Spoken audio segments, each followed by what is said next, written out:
YouTubers! Today we are going to make a cake made famous at the Parker House Hotel in Boston, the Boston cream pie. We're going to make the cake, the custard filling, and the chocolate glaze from scratch today. Let's go ahead and whip up our cake. To make the cake for our Boston cream pie, we just need one bowl. And in this bowl I have 1 1/4 cups of all-purpose flour, 3/4 cup of sugar, 2 teaspoons of baking powder, 1/4 teaspoon of salt, 2/3 cup of milk, 1/4 cup of shortening, 1 teaspoon of vanilla, and 1 egg. Now that I have all my ingredients in my mixing bowl, I'm going to beat this at a low speed until everything's combined. Then I'm going to turn it up to medium speed and beat it for 2 minutes. To prepare my cake pan, in this bowl I've got a little vegetable shortening.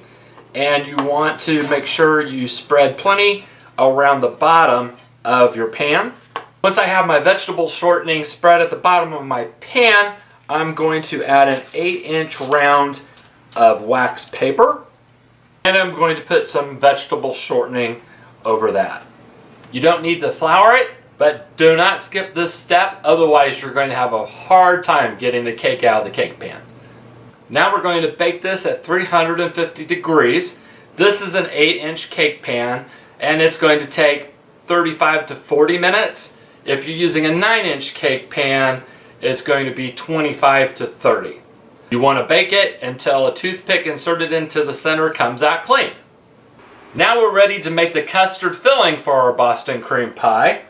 So to this medium saucepan, I'm going to add 1/2 cup of sugar,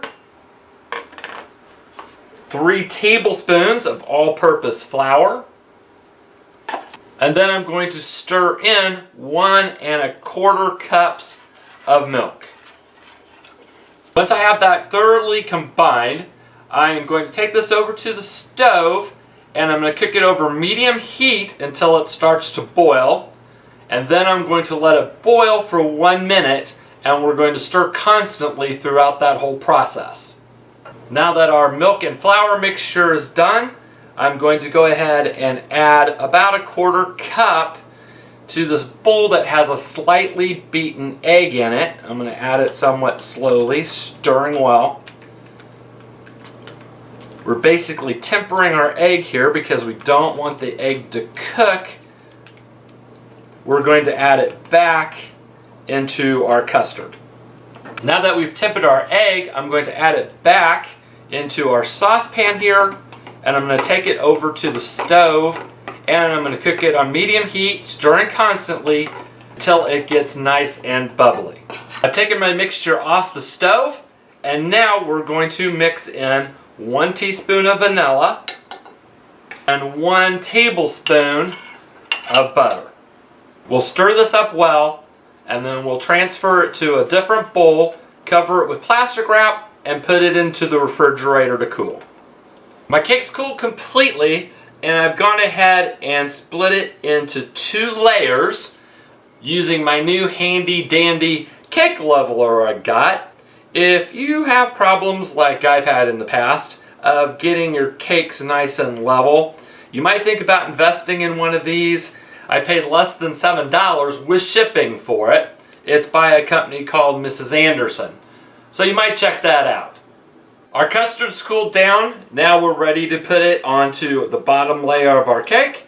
We'll just spread it evenly on our bottom layer. The last thing we're going to make for our cake is a chocolate glaze to go on top.